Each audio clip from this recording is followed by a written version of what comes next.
Hello everyone, SquaredCircle Wrestling is back with another episode which includes Legend reveals the only way to ensure that AEW Collision will be a success. Released AEW star takes shots at AEW. Legend says WWE made one big mistake with Seth Rollins despite making him world champion. WWE superstars frustrated with confusion surrounding new championships. AEW Coming to India, and much more. You can check the complete list with time chapters in the description box below. Before we start, make sure to subscribe to our channel for all the latest news. Our top story for today looks at Legend reveals the only way to ensure that AEW Collision will be a success. AEW new show Collision will be the third weekly programming AEW will have on TV. Despite the general excitement surrounding the new show, ticket sales have not been great thus far. As per Dave Meltzer, AEW Collision's ticket sale is considered really terrible, despite the CM Punk announcement. Vince Russo, speaking on Writing with Russo podcast, reveals the only way to ensure that AEW Collision will be a success. He tells Tony Khan that a feud between the Elite and CM Punk is what fans really want to see, and it could be the easiest way for the company to make boatloads of money. He wanted AEW to make the real-life heat between the Elite and CM Punk into a storyline,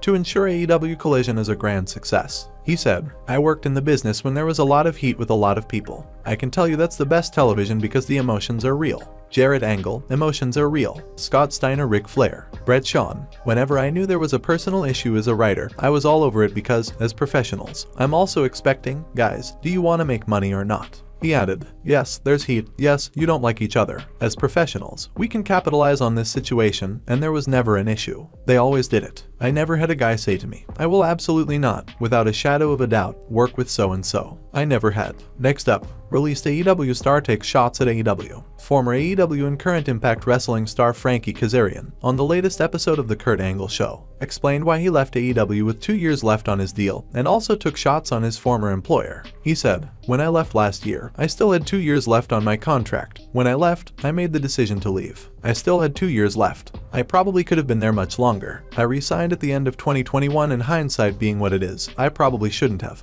But again, AEW, I was there since before day one. I was there when this was a germ of an idea. I was there discussing this company when they didn't even have initials attached to them in these rooms with Cody and the Bucks and Paige and Sky and Christopher Daniels. So again, I was committed. I was like, I want to try to, ride this thing out." Frankie Kazarian added that there were things about pro wrestling that he likes that weren't being done in AEW. "It just became apparent to me that what I like and what I appreciate about pro wrestling, and the way I like it presented, was not happening at AEW. And that's not an indictment of them. It's just what they perceive as good television wrestling, and what I do are different things, and just the business model, everything." Next up, Wrestling Legend says WWE made one big mistake with Seth Rollins despite making him world champion. Former WCW President Vince Russo, on the latest episode of Writing with Russo, discussed the new World Heavyweight Champion Seth Rollins being positioned as a secondary champion, and he said that whoever became World Heavyweight Champion would be in the same position that he is in now. He said, "It absolutely does to me. It does, because it honestly feels like we can't take these titles off from Roman Reigns, so we're just going to create another title. I don't know how we could feel any different to anybody else." That's basically what they did. And it has nothing to do with Seth Rollins. Whoever is the champion, I would feel the same way. To me, that was the premise, which means this champion isn't good enough to beat Roman. Next up, WWE superstars frustrated with confusion surrounding new championships. WWE presented Asuka with a new WWE Women's Championship in place of her Raw Women's Championship on SmackDown. Asuka's new women's title looks the same as Roman's Undisputed Universal title, which is done as a way to make the titles feel at the same level. It also features the word Undisputed on the front plate, despite there being 2 women's championships. In an update from Fightful Select, the misuse of the term Undisputed has been a point of frustration within the company, with Roman's championship being referred to as Undisputed in name despite Seth Rollins also being a world champion, and Asuka's championship featuring the word on the front of the title despite Rhea Ripley also being a champion.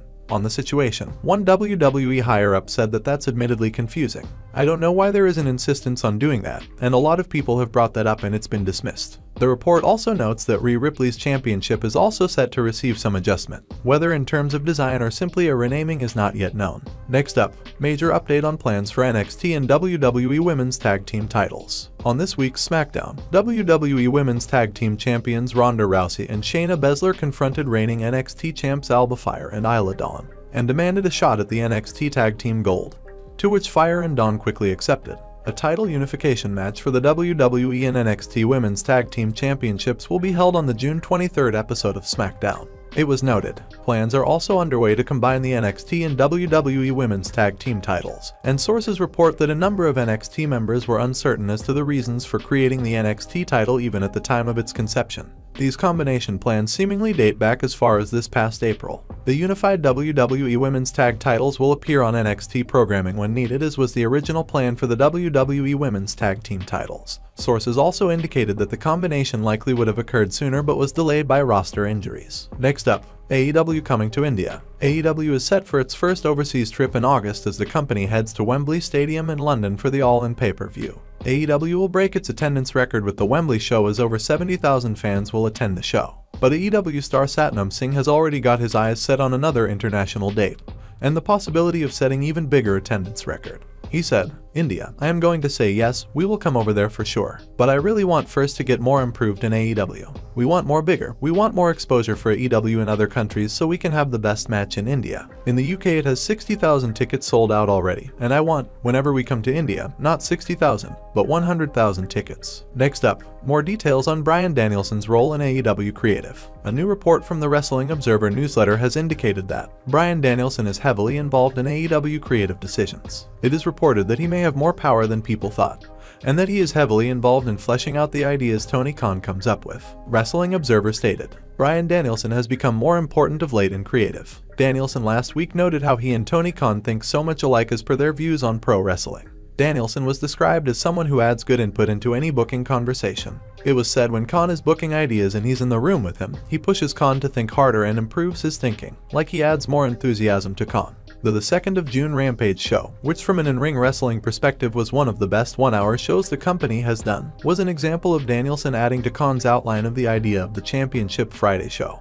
Next up, markets outside USA rejecting new AEW Collision show. AEW is all set to add a new 2-hour show to their TNT's lineup, and fans will soon see what is going on with Collision. CM Punk will return, but that doesn't mean the entire world will be watching. Dave Meltzer on the recent Wrestling Observer Radio noted that TSN Channel, the Canadian English language network, rejected any idea to air Collision in Canada. They didn't even want a special 2-hour episode for their premiere show. Meltzer said, "When Rampage started with CM Punk, it did draw, but TSN didn't keep the show. I would have expected, if nothing else, June 17th is a one-time special, and they didn't even greenlight that. So you know, and again, we don't know what's going on in the UK other than AEW Plus on Fight. That's the way to go. They're adding Collision, and I don't know if there's going to be a price increase. 2 hours more a week commercial free." Next up, is AEW done with its AEW house shows? Dave Meltzer on the latest Wrestling Observer newsletter reported that there are no house shows in AEW's schedule for the future, and it looks unlikely there will be more with the imminent start of AEW's new TV programming Collision. It was noted, AEW ran what may be its last house shows for a long time over the weekend. With them adding Collision, I don't see house shows likely, and there aren't any more left on the schedule. Plus, as the word gets out that the top stars aren't on these shows, unlike WWE which features top stars on its house shows, it would get harder to draw.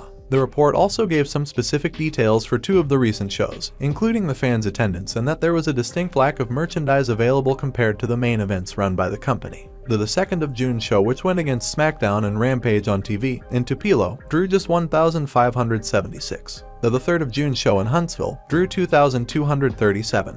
One person brought up that a friend went to Huntsville largely because they expected merchandise would be easier to get because the lines are so long at AEW shows. But they had very little merchandise available, and most of the most popular items weren't there. Next up, LA Knight given the strangest push in the history of wrestling. Wrestling veteran Jim Cornette, on a recent episode of the Jim Cornette Experience, mentioned that despite the strong backing of the fans, WWE wasn't going with LA Knight. He explained that the star barely won, and even if he did, he had to resort to underhanded tactics to win. If this is somehow planned to be this way, this is the strangest push in the history of wrestling. No matter how much they like him, the fans I mean, they either beat him or he wins by the skin of his teeth and generally gets the short end of the stick every time. People cheer for him because they want to. Next up, AEW veteran says CM Punk is not as toxic as everybody thinks he is. WWE Hall of Famer Billy Gunn, appearing on WrestleBinge, explained why he thinks Punk returning is a positive for AEW. He said, "Some people are gonna think it's negative. I think it's a positive thing, I really do. Because he is still, no matter what goes on behind the scenes, he's still got it right. He's still the guy. I don't feel he's as toxic as everybody thinks he is. But then again, I'm an old person and I don't really care about all that other stuff. All I care about is what can he do for the company." Next up, new Impact Wrestling World Champion crowned. Congratulations to Impact Wrestling star Alex Shelley on becoming the new Impact Wrestling World Champion for the first time in his career. At Impact Wrestling Special Against All Odds, Steve Maclin defended his Impact World title against Alex Shelley. The two men had a hard-fought match, but in the end, Maclin's head met an exposed turnbuckle, allowing Shelley to hit his finisher to pick up the massive win, becoming the Impact World Champion for the first time in his long career. Earlier in the night, Shelley's longtime tag team partner Chris Sabin also defeated Trey Miguel to win the X Division Championship for the 9th time in his career. As of now, both members of the Motor City Machine Guns are champions. And that is all for today's news. Don't forget to subscribe to our channel SquaredCircle Wrestling for all the latest updates.